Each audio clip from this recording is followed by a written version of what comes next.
Thanks for coming back to another one of my review videos. Today I've got a review for you that I think is, that I felt was a pretty important review because this is not an inexpensive piece of equipment. And things like this are really a big deal for people that use their table saws a lot. So today's review is of the Incra Miter Express Combo Pack, which includes the sled and the 1000 SE miter bar. This is going to set you back about $325. I believe it's about $180 each if you buy them separately. So you save a little bit of money with the buying the combo pack. Now, I'm going to give you a brutally honest review as always, because one thing that I really can't stand are all those reviews you find on YouTube where people just don't ever say anything negative about a product because, you know, all they want to do is get endorsements and get sent free stuff. Well, I'm not interested in that. I'm interested in bringing you the truth and bringing you the real story on products that I use firsthand. So, you know, that's what you're going to get with this. I'm going to tell you the good, bad, the ugly, and leave it up to you to decide however you want. But in any case, so there are a couple of major reasons why I decided to get this. The first thing was I was just tired of making table saw sleds. I've made a few, and sometimes they warp, or or I drop them or something. I just kind of didn't want to fiddle with that stuff anymore. So I figured, I want to get something precise and stable, that will last, and I won't have to worry about, a degradation in accuracy over time or anything like that. So I started looking into things, and the first time I saw this from a distance, I thought, hey, this has potential. It looks pretty cool and everything. I mean, if you look at this, thing, it's got a technological look to it. It looks engineered, I guess. Looks modern. You got a lot of contours and grooves and things that look like there's a lot of good engineering put into it. But I'm going to show you a few really, really big factors that you're going to have to consider if you're looking at buying this. First of all, there's just not much on the market in the way of buying a solution for a table saw sled. So Incra's kind of got, probably, as far as I know, the most popular product, I guess. The number one factor was being able to do wider crosscuts. Now I've got this miter bar with fence here from Rockler that I'll give you a comparison of. This I've used with really great results, accurate results, and I've used it a lot for a long time, and it's been very reliable. But its limitation is the edge of the table. In fact, it's got to be a little bit in front of the edge of the table because it needs to be able to hug the inside of this T-track, the miter track, very tightly in order for it to stabilize when you're pushing it across. So I needed something that would let me do wider cross cuts. And I wasn't necessarily looking to get the miter bar because this one was just fine. But what kind of made me decide to go ahead and get the miter bar was, and I'll explain a little bit more later about when I dropped this thing. But one thing, for example, was the extension on this one. This extends to, I think, about 24 or 26 inches maybe. So it comes out to about right here. And, it doesn't, if you try to do a table leg or something, it's going to fall short. This one here extends to 31 inches. So, I find table legs are usually between, 27 and 30 inches usually or something. So this gives me a little bit wider capacity.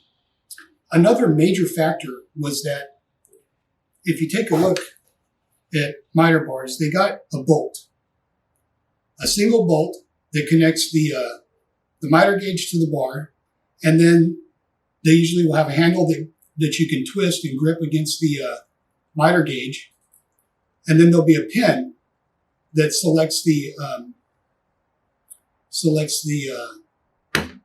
angle for you, usually pre-slotted like this one and this one. The problem is that when you're moving a heavy piece like a 8/4, board, all the stress is getting put on this bolt right here and your handle. This one single point. When you extend this fence out, as you can see, this is just aluminum, okay? And when you extend it out here, it doesn't have a whole lot of strength to support a large piece or a heavy piece. And some woods are really heavy. So one of the major advantages that this appeared to have was this bracket. And let me go ahead and take it off so I can show you what it looks like. There's a bracket here, which you have a couple little knobs you can adjust. And what it does is it gives you a second point attached to the sled that gives stability to the miter bar so that all the weight of the workpiece isn't being put on this single part, this single point here, but distributes it across the width of the miter bar or fence. So that was another big factor. But like I said, you can use other miter gauges with this. I really was impressed with the Jessam Miter XL2 with $300. I mean, I'm sorry, for a miter gauge, even of that good quality, $300 is a lot of money. You add that to get the sled, you're going to spend $500 after taxes and shipping and that. $500. I mean, I'm sorry, I'd rather just keep building them out of plywood. I could build sleds out of plywood for 10 years and still not have to spend $500. But in any case, so I didn't really need the miter bar, but I decided, okay, it's got longer extension and this flip stop looks really cool. It looks really useful and it will allow me this, whereas this one has one flip stop, okay, this one has two. And I'll get into this in a lot of detail shortly.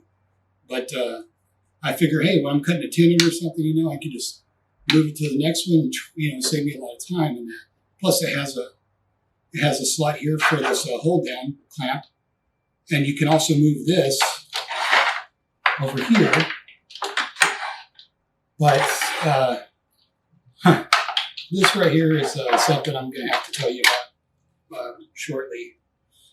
But basically, this comes as this is one piece originally. After you set everything up, you're going to cut through it, and then this drop-off platform gets cut off from here, and it just kind of, you adjust it where it stays put.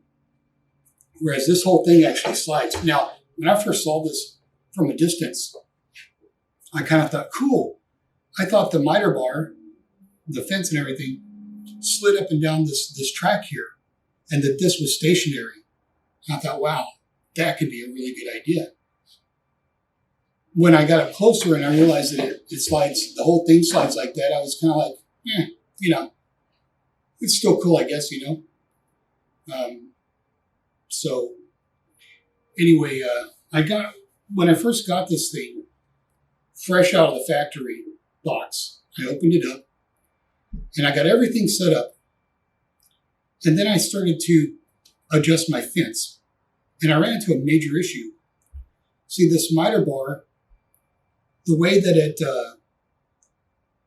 the way that you keep it in this slot right here of the sled is by using an Allen wrench to tighten these plastic washers. Now these plastic washers are split, and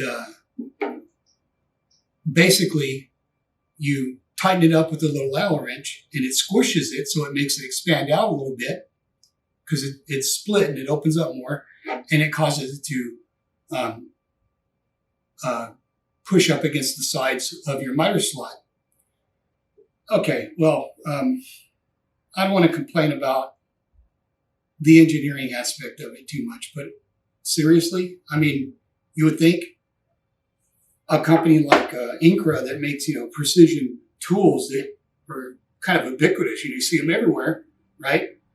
You would think that they could engineer a way to keep the miter bar in the slot securely other than squashing a plastic washer. But hey, that's the way it works and what can you do. But the problem I ran into was fresh out of the box. I got everything set up. I got to my miter bar. They give you these tiny little Allen wrenches. You kind of get a little array of Allen wrenches to adjust the various pieces. They give you this tiny little Allen wrench that fits in these tiny little Allen screws. And I tightened the first two. Then I got to the last one here, and it wouldn't budge at all. And though, I'm fairly strong. I'm not a bodybuilder or powerlifter strong, but, pretty strong. But anyway, I was strong enough to lift the top of this table saw by myself and put it on top and assemble the table saw. Nevertheless, it doesn't take a real strong person to break these tiny little Allen wrenches, which is exactly what happened with this one. And I didn't even torque it too much. I just tried to just give it a little bit of torque just to try and see if I could loosen it up. And it actually twisted and broke the Allen wrench so that part of the Allen wrench was stuck inside the screw hole here. Well, I called Incra and explained it to them. And at first they were kind of like, well, you could just use a drill. And, and I said, whoa, hold on, man. I spent $325 on something I'm going to have to drill into because it was poorly designed. Just, I don't want to fiddle with that. I just got it. So they said, okay, well, we'll send you a new miter bar. What's they did? They sent me a new miter bar and a new wrench because I requested the wrench since that broke. Now, I haven't tried this yet. Hopefully, nothing will be stuck and it'll work. But because I was able to tighten the first two, I was able to use it until this arrived about a week or two later. Week and a half maybe. Took a while to get it, but once that arrived, I'm still able to use this now. I haven't switched it yet. I haven't had time, but hopefully this will be able to adjust and I'll get over that. So that was one thing. Why, again, another aspect of really poor engineering in my opinion. I mean, why use these skinny, tiny little Allen wrenches to adjust something that you really have to squash down? It just, but that's the way they made it. What can you do? Okay. So basically, let me show you another aspect of the engineering, which is just a disappointment. This is the drop-off platform. And basically, you got some holes here. You got some screw holes where you can align the miter bar various ways. Fortunately, with this table saw, it's very compatible, and I only had to put it here, and it worked just fine. If you look at the bottom of it, there's an aluminum miter bar that goes across. And this platform doesn't slide. It just stays in one place. And the way that they do that is you tighten these little Allen screws here with a tiny little Allen wrench. And it takes these little aluminum square nuts and it pushes out against the aluminum miter bar and it causes it to expand. And that's how you get it. They get it to hug the inside of the miter track. Well, if you ever opened an aluminum can, you pull the tab back and you wiggle it a few times, it'll eventually come off. Even with I don't know if you're old, what age you are, but when I was a kid, we still had these really solid feeling Coke cans that, were really strong. They weren't like the little thin aluminum ones today. But yet you could still wiggle those several times and the tab would come right off. Well, I haven't had any issues yet, but logic would follow. You expand and contract this aluminum, and eventually it's going to break. So that's a problem, I think, a potential problem, because this thing doesn't just stay on my table saw. I don't know anybody who would want to have a table saw that they only do cross-cutting on. So if I'm going to do any ripping, this has got to come off. So I don't leave this secured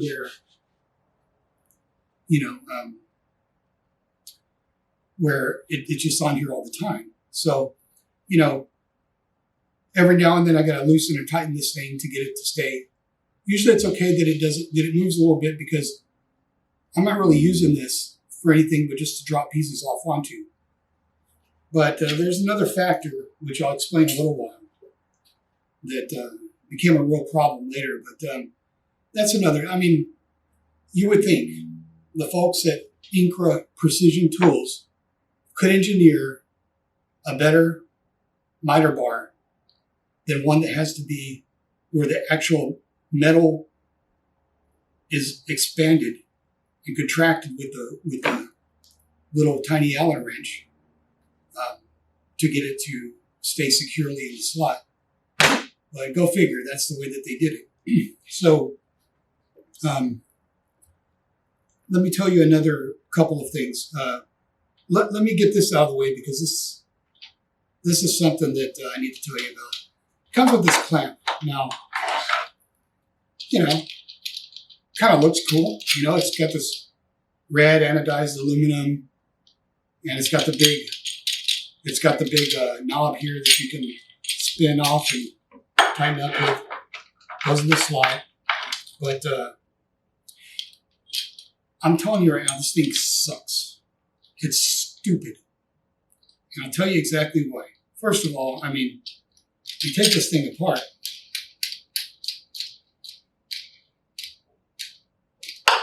Okay. You got 1, 2, 3, 4, 5 parts for this one clamp. So in order for this to work, you take this round metal thing, you put it here, make sure the hole's lined up. You push the bolt through it. Then you put the washer on it.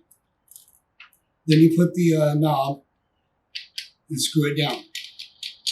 Okay? This just,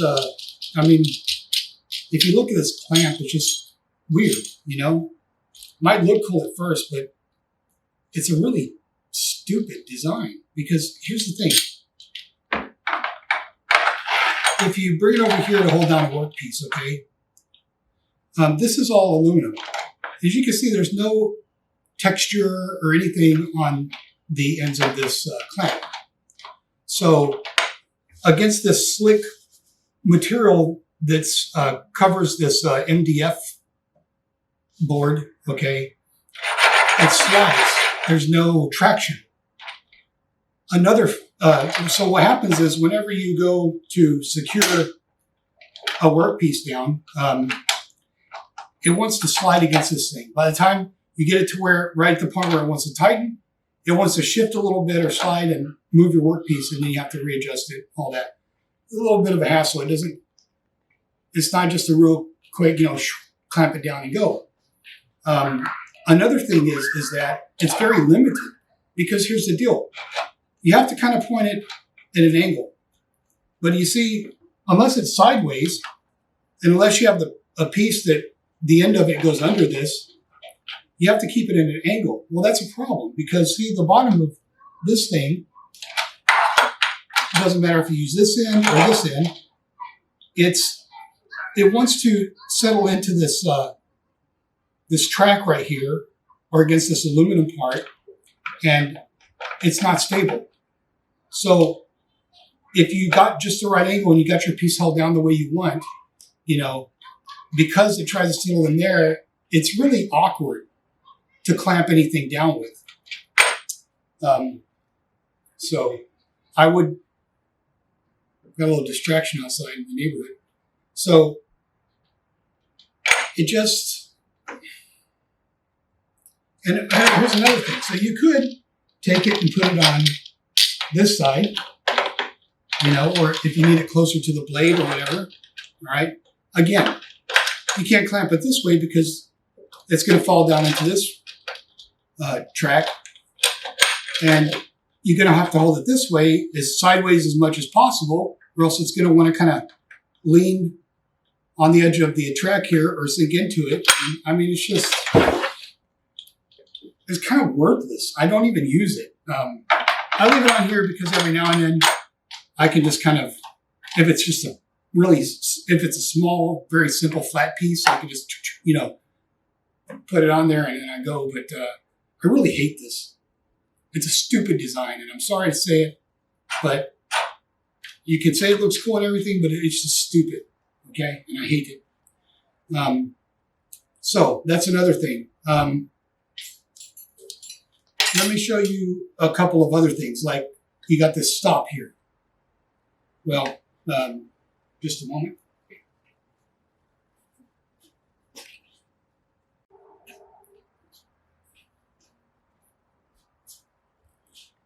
So you got this flip stop, which looks really cool, It's got two flip stops on it, and there's it's got a micro adjustment and all that.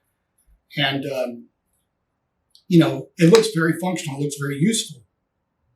But I'll tell you a few things, and I'm sorry if it's going to disappoint you, but, if you're going to spend $325, you should be aware of it. Let me go ahead, first of all, show you. It comes in the box with this long bar across these two. And what this does is it keeps them moving at the same time. Okay? It also comes with two small bars, which you can put in here and use to get more flexibility. And you can use them, at different angles. So basically, if you want, you could even get 4 cuts out of one position of this flip stop, because you could have this on each one, then take it off, use it just flush against the flip stop, use this one, take it off, and then use it flush against the flip stop. So essentially you could have 4 potential cuts from this, right? Cool, you got flexibility, no matter how you decide to do it. And I'm going to have to come up with the camera to show you this. Hopefully the autofocus will work well enough. But basically, hopefully you can see this. But basically these are not precision milled at all. In fact, they're really poorly cut pieces of metal. I mean, look at that. It's not even uniformly round at this end. This end is at least round all the way around. But look at the side. This side is higher than this side. This side is significantly higher. It's at a slope on the end of this thing. These are both the same way. They're jagged. They're cut uneven. That's a huge problem, because I'll tell you why. Once you get this adjusted, okay, and then you got your workpiece here, and it takes a little bit of work to get this thing set properly. And I'll show you that in a second. Once you got this adjustment, and let's say you just want to make just a little fine adjustment, if this thing rolls at all, it's going to actually have a different length, because one edge is shorter on one side than the other. So if you don't keep this in the exact same position it was in there, if it rolls back and forth, then you're going to have an imprecision. Now, let's say you have this one on, and you have this one on. You get everything set up, okay? You make some cuts, and then you realize you got to make just a tiny little adjustment. Well, this may be within a certain tolerance, but you add them up together, and you might end up with a gap. The combination of both of the imprecision of this and that. Or if you make you're cutting a tenon, you make 4 cuts, and it's just really disappointing that Incra, a $325 miter sled, with the market share that Incra has, in woodworking and that, you would figure you could get a decent milled piece of steel out of it. All 3 of these are highly imperfect. It's just pathetic. I'm sorry. It's a pitiful workmanship. Moreover, let me show you how this works. This flip stops here. In order to put these things on, you have to put them into this little round part. But right above that, there's another contour that allows this to slide in over it. But in order for it to work, you got to move the nut down to where it'll fit in there, and then you got to tighten it up. But it's loose, so it wants to move around while you're tightening it up. So if it doesn't slide away and fall when you're trying to tighten it up, then it's just a hassle. It's again another aspect of really poorly conceived engineering, and I just don't understand how a company like Incra could make such poorly designed tools. I mean, it's really very disappointing. And is this really the best Incra could come up with? Is this the best kind of design they could come up with? Well, let me show you another couple of things, and I'll try to get a close-up for you.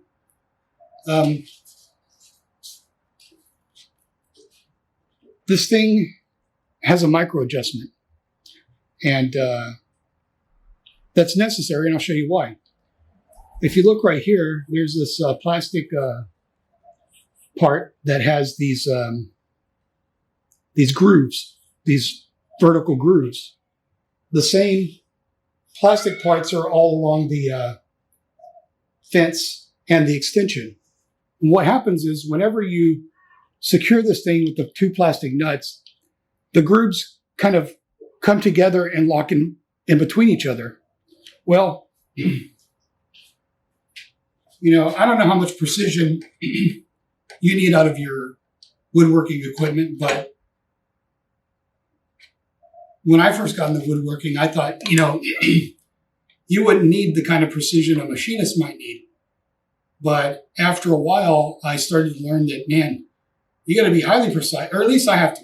If I don't have a lot of precision, if I don't cut with accuracy and accurately repeated cuts, then I just can't do worth the flip. I don't have, I guess, the woodworking skills and years of apprenticeship to be able to work around little things. I mean, once little defects start popping up, or you start getting to your point where you're finishing something, then you realize, or you do your glue up and things kind of shift, and there's just little imperfections that I don't want to deal with. So I try to be as precise in the very beginning, at the very outset, cutting everything as I can possibly be. So in any case, if you got a work piece over here, and then you try to put this down on there, because it has to settle into the groove, and it doesn't just have any arbitrary, because there is some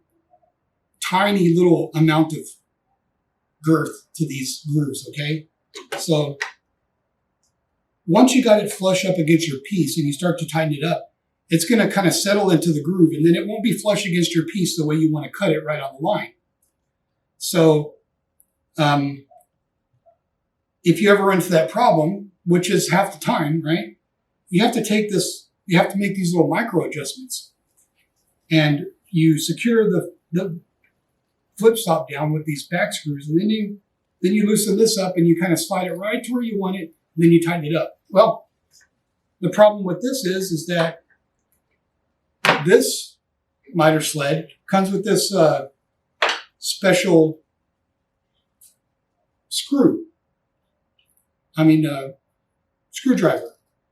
And you have to use this in order to loosen these up. or go find an Allen wrench that fits it, which it doesn't come with.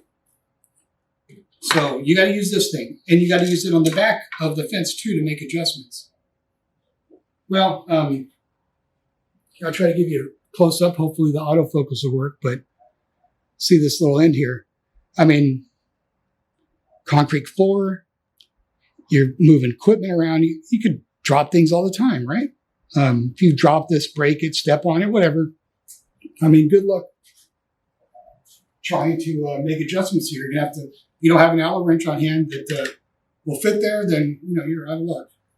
So why they came up with this, I don't know.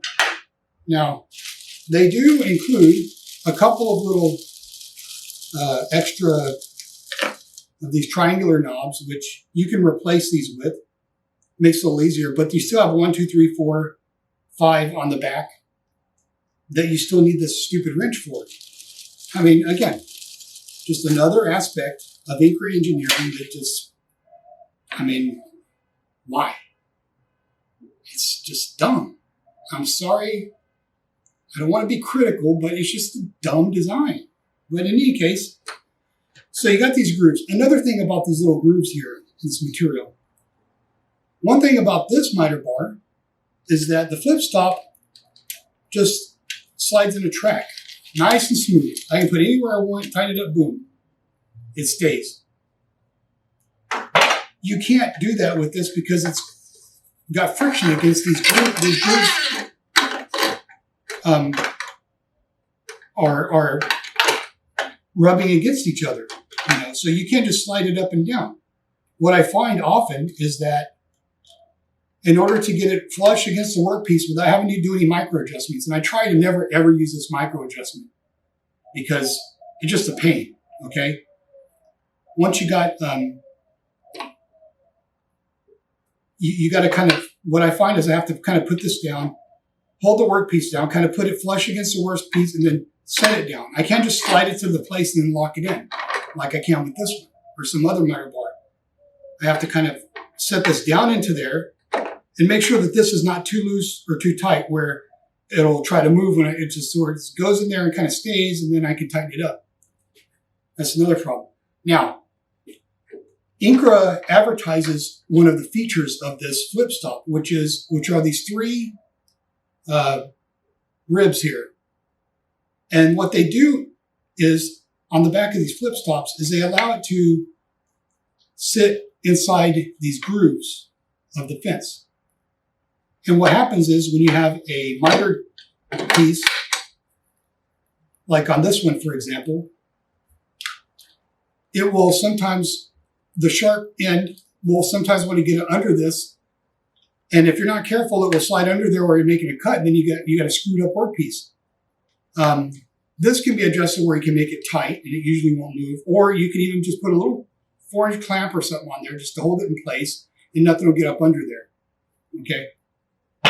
This here seeks to solve that problem by using these 3 ribs here. Well, that's cool, right? That is a good feature. But the problem is that much like the stupidity of this clamp here that wants to slide on everything, and this track itself gets in the way, and these screws right here get in the way because it's all aluminum. There's no texture on it. It's just a problem. Well, look at these grooves. These grooves are rather significant. I mean, one of the things is that there's a big advantage to having a really flat fence. Okay. This one here comes with this MDF melamine coated sacrificial fence, or whatever you call it. It goes against the aluminum fence, and I find a lot of use with this. It's really useful. I like it. It's really practical. This, you can't put one of those on there, or maybe you can because there is a groove here, but you aren't going to be able to use a flip stop because a flip stop has to sit. If you want it to be flush against here, it's going to sit here. If you add anything to it, it's going to be stick out like that. So your flip stop essentially won't work. You can't put anything in front of it. That's a problem, and I'll tell you why. a lot of times when you're making cuts, you're not just cutting square blocks of wood. A lot of times you might have like the end of a table leg or something that's in an irregular shape, or might have some grooves or contours in it. And as you're holding the workpiece or trying to clamp it down against the fence, it may want to, or it may be angled. And part of it may want to settle into one of these grooves here. And next thing you know, you can't position the workpiece very well because it wants to lean into these contours. Plus, it's just aluminum. At least with this one here, there's a flat surface and you can get some, it's very slick, right? But you can get some degree of adhesion here with whatever piece you have. This aluminum plus this slick surface here, the pieces want to tend to slide around. Then you got this slippery, awkward clamp. I mean, again, it's poorly conceived engineering. Okay, so that's the deal with this with the flip saw. Now, I'll show you another thing about this miter bar, and I'm not going to take it out and show you the whole thing, but on the miter gauge itself, there's a little plastic knob with a flimsy little micro gauge that goes from 5 to 0 to 5. And what it does is it lines up with whatever angle setting you have on your miter gauge. So once you got it lined up there, you tighten it up, then you tighten this little thing, and you're ready to go. Well, this thing's so flimsy that it doesn't stay in place. It wants to come over the top of the miter gauge ruler or go up under it, or it's just really thin and flimsy. You can bend it very carefully back to where it'll kind of stay flush, but it doesn't last long. Once you adjust the angles or whatever, it's just, again, another really frustrating aspect of poorly conceived design. Why they do that, I do not know. It's just, I hate that, really, Okay, so as far as the sled itself, there's a few things you should know about. First of all, before I tell you a major issue with this thing that you're going to have to really consider if you're going to buy this thing, before I get to that, let me explain to you the limitations of a sled like this, because it's not really a sled. It's kind of just a expanded miter bar in some way. Okay, it does give you more cross-cutting capacity, which is a big deal for me, which I really needed. But I want to show you something. First of all, I'm going to pull this back just a little bit over the edge of the table and watch what happens. Okay? Even when I have it on the table, look at that. You don't want your sled moving up and down when you're making a cut. And especially if you're putting the pressure right here, and you're making a cut. Now, let's say you're going to cut a tenon, and you're taking your piece, all right, and you have it leaned back. It's going to cut it not straight across, but at an angle. Next thing you know, your tenon is kind of lopsided, and and your table leg goes into the tenon, into the mortise at a slight angle, and then your leg isn't perfectly square. It's just because this thing moves up. And there's a huge problem with this because they put this little thing over in the front, like this metal clip, that keeps it from coming off. Unfortunately, once you screw it down, it holds it in place where it won't come off, but it doesn't have any way to tighten it to where it will come up against the underside of the T-slot. So you can't tighten it up. You just have to be really careful not to let this thing move on you. And that's really hard to do. It's a real pain in the butt to try to cut with this without any movement. Again, I mean, it's poor design. Poor design. And let me show you another really sorely disappointing aspect of this design as well. So you got this drop-off platform, and it's got to stay about 2 or 3 inches away from the front of the blade. So usually about right here, okay? So by the time you move your piece over here, you know, and it gets cut, it'll drop off right over here. Well, let's say, because you got to keep this on the right side of the blade. Now, I don't know anybody who never tilts their blade and makes angle cuts. But if you never ever do angle cuts on your table saw, you can put it on the left side. But if you ever want to do angle cuts, this thing has to be on the right side. Now, you could put it on the left side and take your chances, but when that piece squeezes up against, puts some pressure and tries to get up under that blade, you might end up, you know, you might be better off getting shot with a small caliber weapon than having that thing kick back on you and stabbing you with a big piece of wood.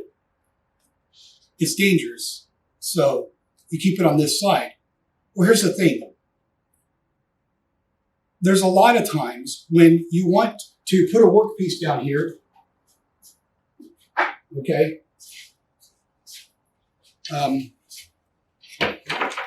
But you want to put a stop on this side so that way you can cut repeatedly with a stop over here to where it'll be the same length. You don't always want to have your stop on this end. Or this extension won't go far enough for the piece that you're cutting. Although your table saw might be long enough to accommodate the weight of it so you can do a cross cut with a longer piece, this extension doesn't go that far. So you want to put a stop over here. Well, there's no mechanism or function or feature of this drop-off platform that allows you to mount or secure any kind of stop on it. I mean, again, you know, somebody with some brains could have thought, hey, maybe we want to put a stop on this side somewhere. Maybe put a track on it where you could put a stop on there that you can adjust, or who knows.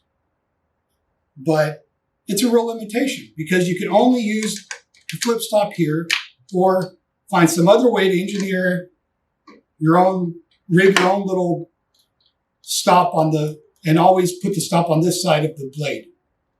To me, there's a lot of times when I wish I could put a stop right over here. So what I had to do, and see what a hassle this is to put this dumb thing back on. I just barely touched it, loosened up. Okay, anyway. So what I had to do was, I figured out, I got this little feather board I use when I'm ripping, but I've got these plastic washers I can put in between here to raise it up higher. The screws are long enough to get this to where it can stand up about that high. So what I can do is I can put this into the miter slot here in front of this drop-off platform, and then I can use it as a stop for this side of my workpiece. I'm sure there are some other ways that I'll figure out later on how to do it, but, you know, it would not be hard I've met a lot. I'm not a degreed engineer, but I've worked with a lot of engineers. I know enough about engineering to tell you that it's not hard at all. There's no difficulty in thinking of some very simple way that a stop can be put on this side. Because when you have a table saw sled, you're going to be able to clamp a block or something on either side, and that's going to give you flexibility when you're doing cross cutting. Here, where do you get to clamp it to? I mean, you could, I guess there's some way you could use these peg holes right here, or maybe screw something in these holes, or who knows, you know, put something there. But I mean, $325, you shouldn't have to do all this rigging to get really basic sled functionality. So that's another thing that just really pisses me off. Now here's a catastrophic failure of this, even worse than the broken washer here. Catastrophic failure with this thing. This is my precision straight edge. Okay. Now, this surface is no longer flat. My table saw is perfectly flat. Okay. But this platform is no longer flat. In fact, watch this. You see how much it gives. This is somehow warped upwards. So now I got an angle going down this way. Well, I'll show you another thing. From here to here, there's no difference on the table itself. There's nothing different on the bottom of the sled that gives it any height difference at all.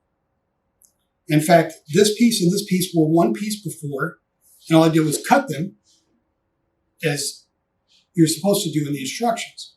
But somehow or another, something about this piece here settled after a week or so.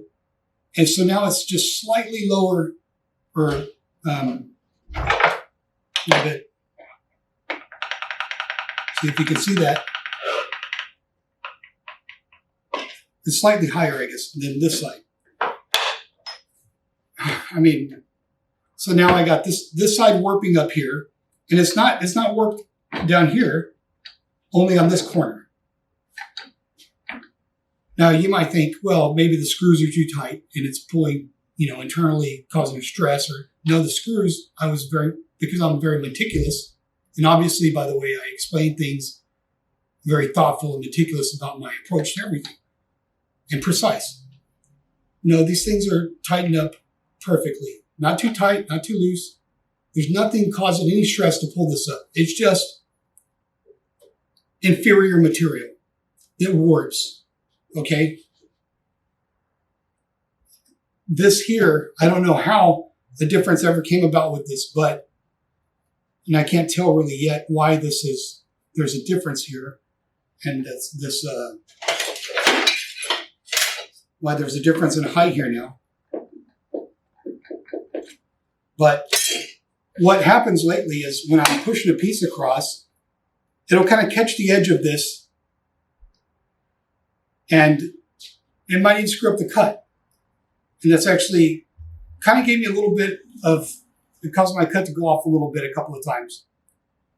I imagine I could probably just take a little file and kind of smooth this out at an angle a little bit so that way if the workpiece touches it, it'll just kind of slide over it.